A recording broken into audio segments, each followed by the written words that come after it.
E aí, pessoal, começa agora o Espaço Universitário. No programa de hoje vamos falar sobre um problema muito real, o tráfico de pessoas. É verdade, Pedro. O documentário busca informar e conscientizar sobre a gravidade do problema, mostrando como a escravização de seres humanos é um fato muito mais comum do que se imagina. Exatamente, Carla. O documentário é da turma de Rádio e TV da Universidade Anhembi Morumbi. Mas então chega de papo, né, Pedro? Agora vamos entrar em contato com este tema tão pouco discutido. Assista agora o documentário Tráfico de Pessoas, uma lenda urbana real. Roda aí.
Se a pessoa recebe um convite, por exemplo, um rapaz, um jovem, convite para jogar num time de futebol, um grande time de futebol nacional, esse aliciador ele consegue seduzir a família, inclusive paga todas as despesas, e esse jovem adolescente ele passa a ficar confinado num local inóspito, sem ter condições de manter contato com a sua própria família. Como que você detém uma pessoa? Retira-lhe o passaporte. Ela não tem aonde. Ela está ilegal no país. Ela não tem endereço. Ela diz que é, mas não é. Quem pode ser a potencial vítima do tráfico? A rainha do carnaval? Não, aquela que tirou em terceiro lugar ou aquela que perdeu o concurso. Não a que ganhou, a que perdeu. Que ela já está sem autoestima, ela está questionando as suas próprias potencialidades, e chegando alguém com uma proposta sedutora e mirabolante, ela vai aceitar. Ninguém vai se imaginar achando que não vai aceitar uma proposta de trabalho que lhe ofereça melhoria em tudo. Benefícios econômicos, materiais, ascensão, reconhecimento como pessoa. Todo mundo quer ser feliz. Todo mundo quer atingir um patamar econômico digno. E você aceita. A pessoa se dispõe a vender o seu órgão, né? Se dispõe a cooperar com o ofensor, a pessoa se dispõe a ser prostituta, a pessoa se dispõe a oferecer seu filho ao tráfico e à adoção comercializada. O trabalhador se dispõe a trabalhar em condições que ele sabe que sejam ilegais, ilícitas, porque ele prefere trabalhar em condições pouco dignas a não trabalhar. Socialmente, o que choca quando a gente fala do tráfico de pessoas não é o deslocamento, é a escravidão. É a exploração que choca.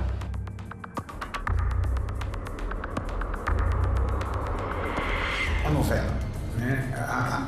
É importante que uma emissora de grande difusão como a Rede Globo tenha pautado, digamos assim, na sua teledramaturgia, o tema do tráfico de pessoas. Ela entra nas casas dos brasileiros e comunica. O tráfico de pessoas é o comércio de vidas. O tráfico de pessoas significa a escravidão contemporânea. Também uma característica dessa novela é o foco na questão da exploração sexual de mulheres, né, para esse tipo de comércio. É um fato positivo para divertir, mas insuficiente para dar conta de esclarecer acerca de todas as formas de tráfico. Como, por exemplo, a questão do trabalho escravo, a questão da venda ilegal de órgãos, que também são modalidades efetivas do tráfico de pessoas. Vamos pensar no trabalho escravo urbano, que é uma característica aqui de São Paulo, as oficinas de costura, que nelas normalmente você encontra latino-americanos, bolivianos, peruanos, né, paraguaios, que vêm de seus países para poder desenvolver o ofício de costureiros nessas oficinas. Eles disseram, não, na origem a gente sofria muito mais, a gente não tinha comida para comprar na Bolívia. É que nós temos que comer, né? Nossos filhos vão na escola, a gente trabalha 16 horas por dia, tem dívida, tem isso. Mas naquelas condições que a gente viu, fiação passando pelo meio, lugar insalubre, né? Perigoso, com criança no meio daquele perigo todo, mas eles afirmavam que na Bolívia aquilo era pior, a situação de vida deles era pior. Ou seja, eles não se sentiam vítimas de não estar sendo respeitadas em relação a eles as leis trabalhistas do Brasil, porque eles estavam pior de onde eles tinham saído. Isso é que permite que o trabalho escravo seja explorado não só nos grotões do interior do Brasil. Tem trabalho escravo, nós estamos falando aqui do centro de São Paulo, tem trabalho escravo a menos de 1 quilômetro daqui do Tribunal de Justiça de São Paulo, do coração da Justiça do Estado de São Paulo, do Estado mais rico da Federação. Ela está em toda parte, ela está em todos os lugares. A gente vai comprar uma roupa, a gente não tinha o hábito no passado de se perguntar se essa roupa foi produzida com trabalho escravo. Hoje a gente precisa se perguntar, por que está tão barato? Como é que esse comerciante conseguiu vender uma roupa quase pelo preço do tecido? Se eu sei quanto custa o tecido, agora eu vou deixar a seguinte pergunta. Será que o paulistano, o paulista e o brasileiro e o cidadão do mundo está realmente preocupado com a origem daquilo que ele adquire?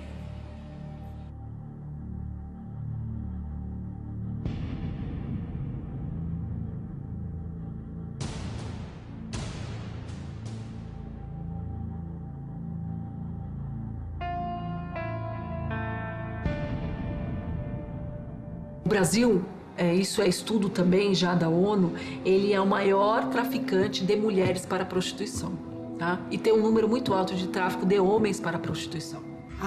Se foi explorado sexualmente, imagina, mas já faz isso mesmo, não importa. Como não importa? Ele é trabalhador ou trabalhadora do sexo por opção. Agora, ser traficado e sofrer uma série de violações e de violências não foi opção dessa pessoa. A sociedade, quem está olhando de fora fala, mas ela não saiu para ir se prostituir, ela não sabia que isso ia acontecer. Não, ela não sabia que isso ia acontecer. Não, ela não é obrigada a saber que isso ia acontecer. Ela saiu com um sonho lá, se prostituir não é crime. Então, assim, o que é crime é o que fazem os outros, é essa exploração da prostituição. É muito mais desumano que isso, se é que existe mais desumano no caso, é o tráfico de pessoas, de crianças, por exemplo, que sequer falam, que sequer se defendem para adoção. Imagina um ser humano que não pode se defender, que vai demorar muito para reclamar, até muito provavelmente anos e anos de consciência de vida, e que não vai retomar nunca uma história de vida que era digna, porque era dada por quem lhe ama nas condições que o tem. Na adoção ilegal, nós temos como grande aliada dos aliciadores as questões socioeconômicas. Famílias que pertencem a grupos vulneráveis, alijados de qualquer direito e proteção. Muitas vezes essas famílias são seduzidas a, digamos, vender seus filhos ou doar os seus filhos de maneira ilegal, achando que estão fazendo um grande benefício a essa criança. Olha o traficante como ele é torpe. Eu estou salvando a família. Porque ela não tem condição de criar essa criança, porque ela vai comer menos, a criança é uma coitada, não vai se vestir bem. Quem disse que onde falta dinheiro, falta amor? Quem disse isso?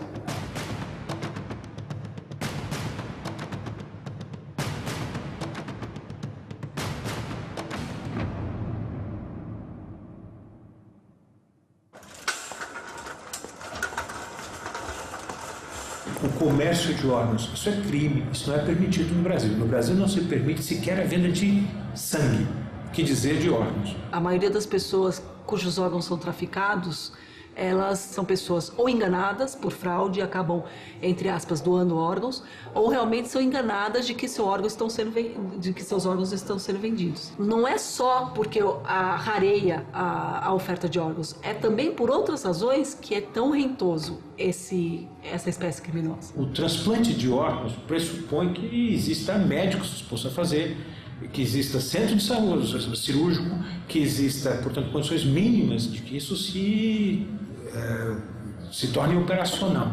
Nós estamos fingindo que o problema não é nosso, né? Mas ele existe e é muito rentoso, muito rentoso. Órgãos faltam em diversas partes do mundo, né? E a história, né, a lábia de dizer que você está com isso preservando vidas é mentirosa, né? Porque nós teríamos que incentivar a doação e fazer com que aqueles então tivessem acesso tranquilo aos órgãos.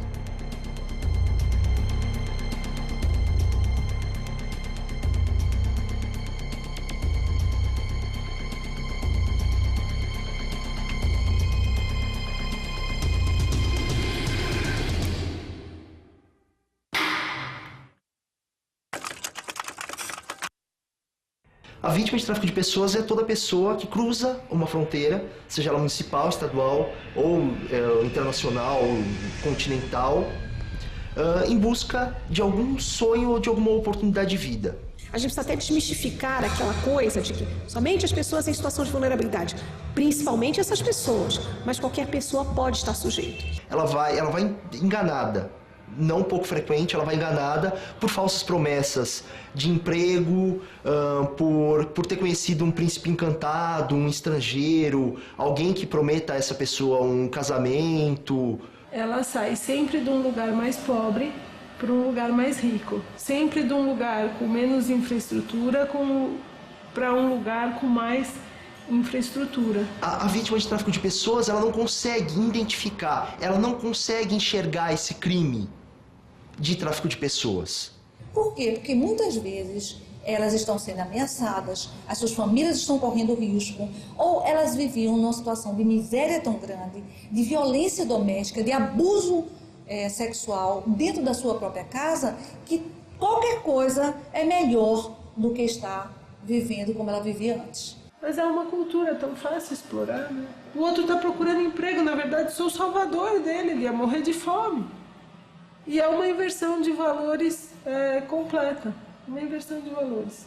É isso que a gente vive hoje, uma inversão de valores. O valor humano não existe, a gente vê o valor dinheiro. O valor humano é um valor que ainda não se tem a cultura de procurar.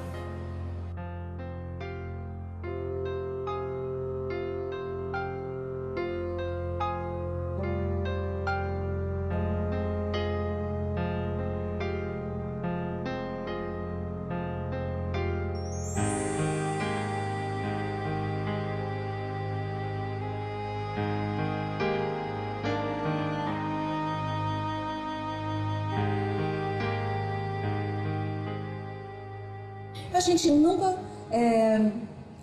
utiliza a terminologia vítima, porque eles são sujeitos de direitos, então são pessoas em situação de tráfico. Do ponto de vista legal, do ponto de vista do arcabouço jurídico, você tem que tipificá-los enquanto vítimas para poder o marco legal, sobretudo brasileiro, dar conta de proteger esse cidadão, essa cidadã e essa família que está em situação de risco. Os donos das casas de prostituição falavam, né, eu não alicio, eu trato muito bem essas meninas, que eram as mulheres em situação de prostituição, ou as travestis e trans. Elas sentam na mesa comigo, eu as trato como gente.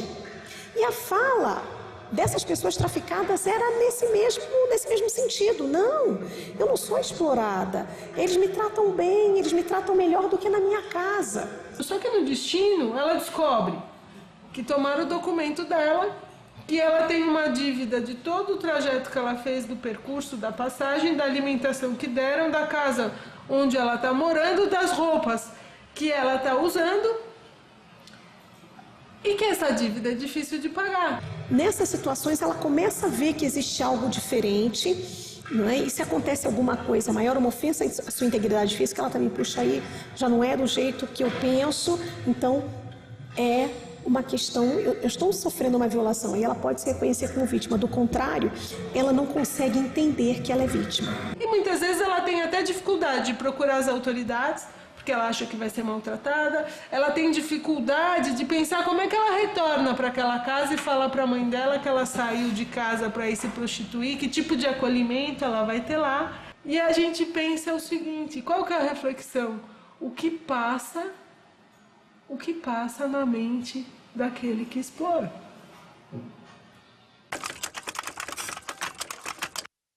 As quadrilhas que trabalham, que aliciam pessoas, elas são extremamente sedutoras, são muito convincentes. Com propostas interessantes que geravam, em sua maioria, perspectiva de vida, perspectiva de futuro. Ele é uma grande ponte entre as vítimas e aqueles que comandam na hierarquia da organização criminosa aquele ato e que não tem a lábia nem a aceitação social suficiente para chegar até elas. Eles pagam para esta pessoa retornar bem-sucedida, enquanto todo o restante está sendo explorado, uma retorna bem-sucedida e ela vira uma propaganda. Os aliciadores, eles não são criminosos em potencial, eles não reservam nenhum tipo de ameaça. A partir dos laços afetivos, dos laços sociais mais banais, mais ordinários, mais corriqueiros que qualquer comunidade estabelece. Depois, num estágio mais avançado do crime, porque esse crime é um crime que perdura no tempo. A vítima continua sendo lá explorada e o aliciador continua aqui na origem. Aí, vamos supor, recebe a notícia de que tem alguma coisa errada lá. A função do aliciador aí é uma função de ameaçar.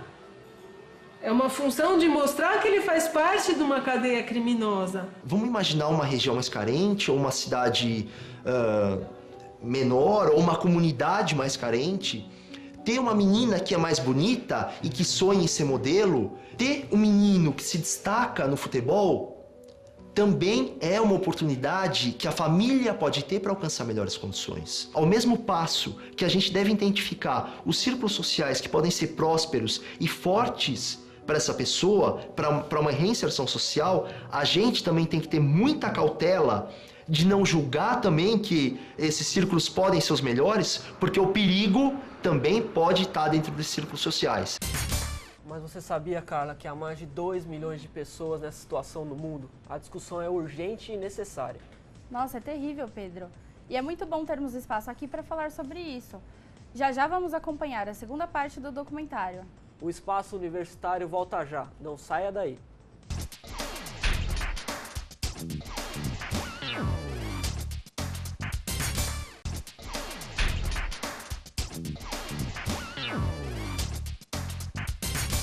Espaço Universitário de volta. E hoje falamos sobre um tema delicado e urgente, o tráfico humano.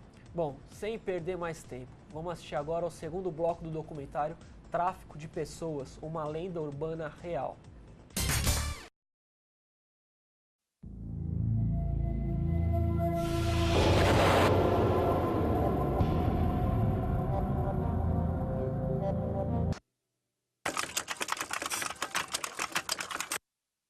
Eu coordenei durante algumas décadas o programa de proteção a testemunhas no Brasil. Eu fazia parte de uma ONG em Recife, Pernambuco, chamada HJOP, e nós criamos o PROVITA, o Programa de Proteção a Vítimas de Testemunhas Ameaçadas. E fui convidada pelo Ministério da Justiça e pelas Nações Unidas para desenvolver uma consultoria efetiva para o desenvolvimento do Sistema Nacional de Enfrentamento ao Tráfico de Pessoas. Isso aconteceu em 2000, entre 2000 e 2001. Então eu iniciei esse trabalho logo após o Brasil assinar o Protocolo de Palermo. Ele se destina não só ao tráfico de pessoas, ele se destina ao combate ao crime organizado internacional. Segundo o Protocolo de Palermo, o tráfico ele se define pela questão da exploração sexual, pela questão da exploração sexual comercial, do trabalho escravo e da questão do tráfico de órgãos.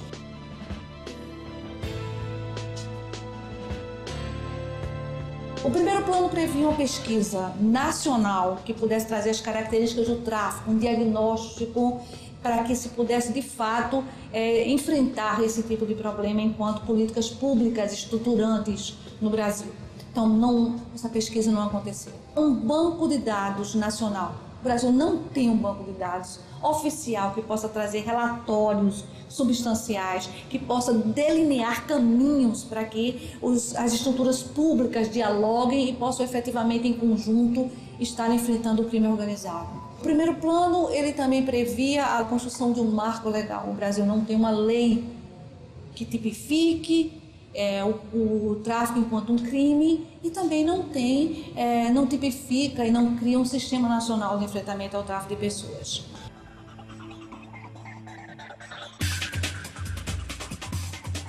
A primeira linha operativa desse segundo plano, ele prevê a estruturação de um marco legal.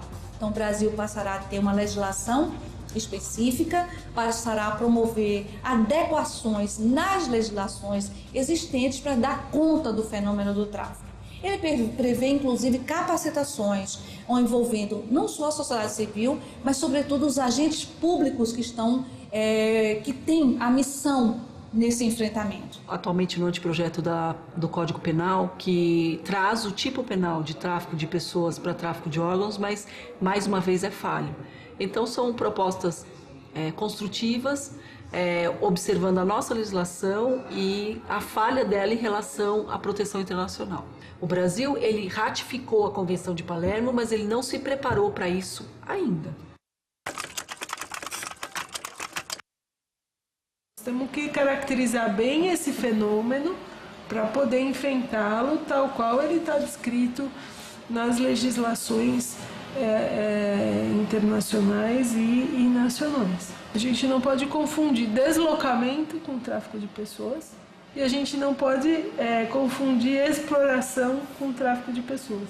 Precisa estar os dois juntos naquele caminho e naquela cadeia concatenada para daí se caracterizar o tráfico de pessoas. Escolhi então estudar o tráfico de pessoas na perspectiva de fazer uma comparação entre a França e o Brasil, como a legislação francesa, como a legislação brasileira, qual a legislação internacional que influencia os dois países, quais as diferenças, e foi um tempo muito interessante, muito mesmo, porque eu me deparei com uma visão europeia no sentido de se dar prioridade, e quando eu digo prioridade, é prioridade absoluta às vítimas. Isso me tocou muito, porque a gente tem uma cultura no Brasil ainda de olhar só a figura do criminoso.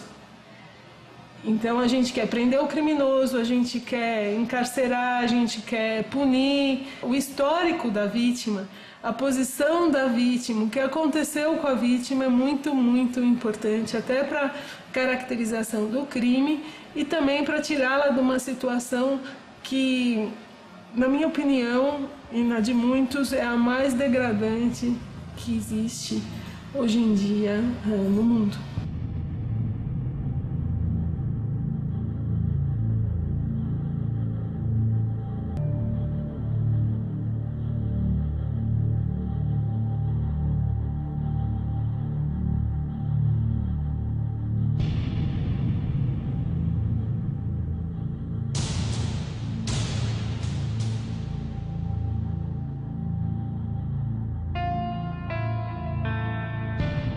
Se nós não tivermos como chamar essa pessoa vítima do tráfico, falar, olha, venha cá, você não vai ser deportado, você não vai ser devolvido para o seu país de origem, você não vai ser presa como o seu, você é vítima, você não é ofensor, você não é o criminoso, você é a vítima do crime. Ainda que você tenha, de algum modo, participado, cooperado ou colaborado com o seu algoz, com o ofensor.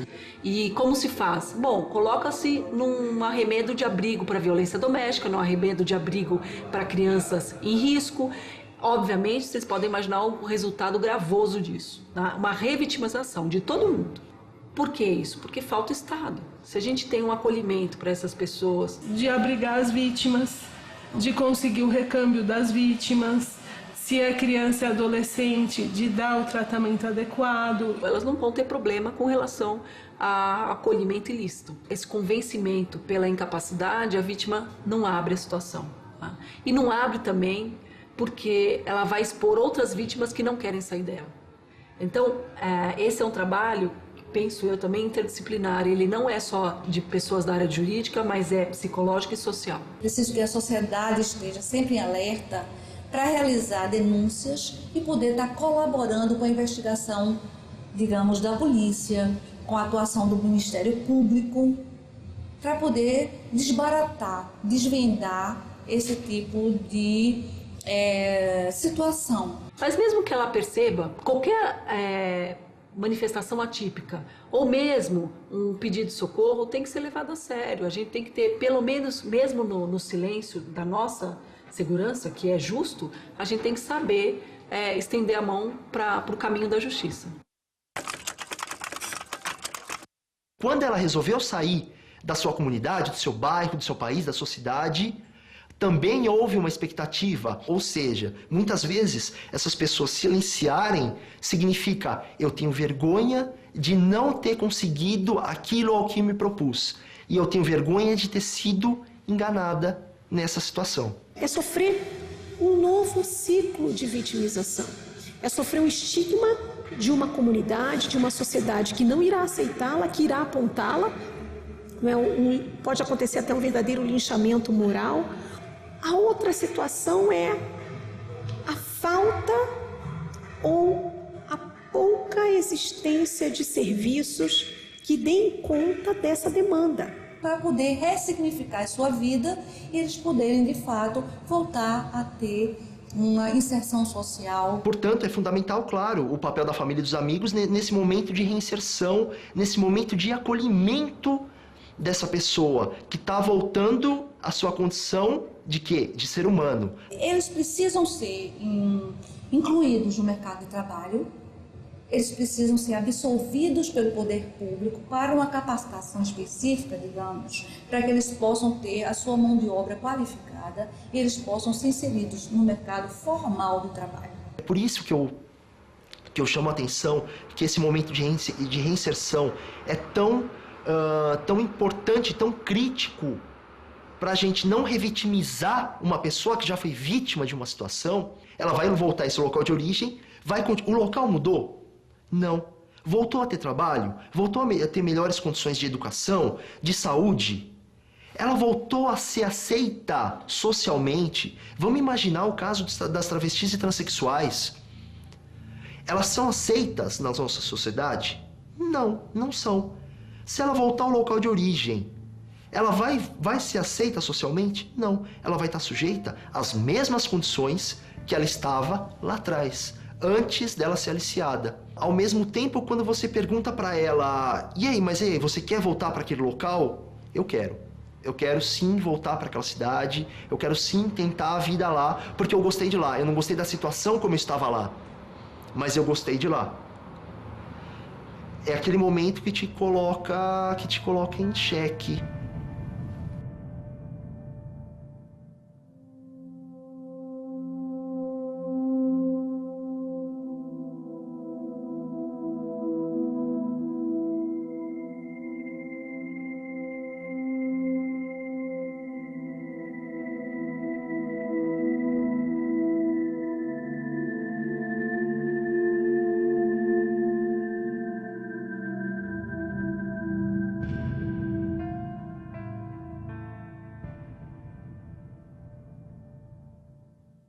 Em termos de prevenção, temos algumas campanhas que são significativas, mas que precisam ser mais intensas, mais frequentes e mais identificadas com a população, para que a população reconheça que o tráfico não é uma lenda urbana ou não se trata de algo ficcional, que só está na ficção científica ou só está nos filmes hollywoodianos. Para a gente falar em prevenção, a gente tem que mostrar o que é o fenômeno, como ele se manifesta, como nós podemos criar mecanismos de segurança para que as pessoas não caiam nesse engodo ou sejam vítimas do tráfico. O que é certo, nunca viajar sem a documentação exigida pelo país de destino. Se o país de destino exige visto para trabalho, não viaje para trabalhar com visto de turista, porque você se torna presa. Os nossos desafios para o futuro em relação à temática do tráfico humano é da gente ter uma articulação da rede, criar um fluxograma de atendimento às vítimas do tráfico de pessoas. Essa rede ela precisa estar interligada e conectada do Oiapoque ao Chuí.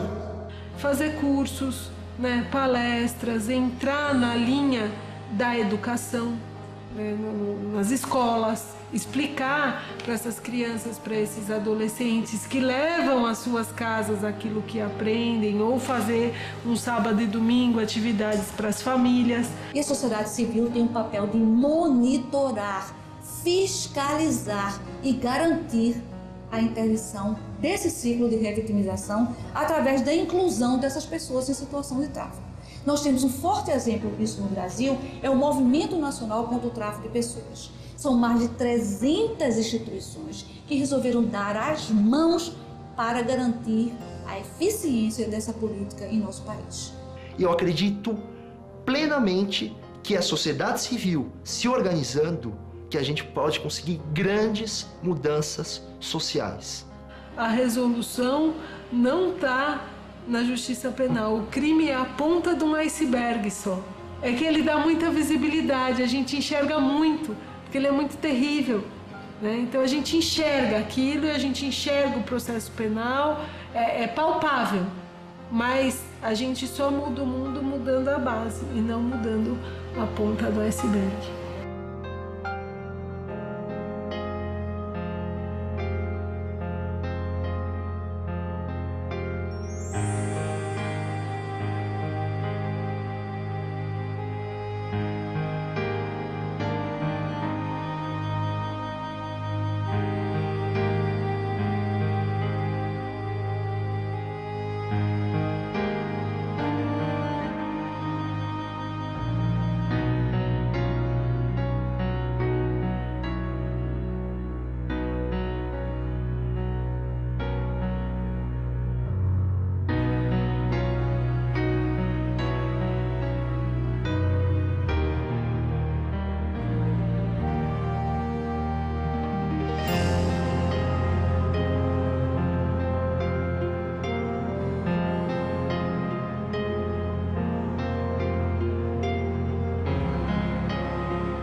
Nossa, Pedro, e esse mercado movimenta cerca de 32 bilhões de dólares por ano. E o pior, Carla, grandes empresas de moda usam esse tipo de trabalho em São Paulo. O programa de hoje fica por aqui, mas se você quiser participar, escreva para spacouniversitario@câmara.sp.gov.br com o link do seu trabalho. E não se esqueça de curtir a nossa página no Facebook.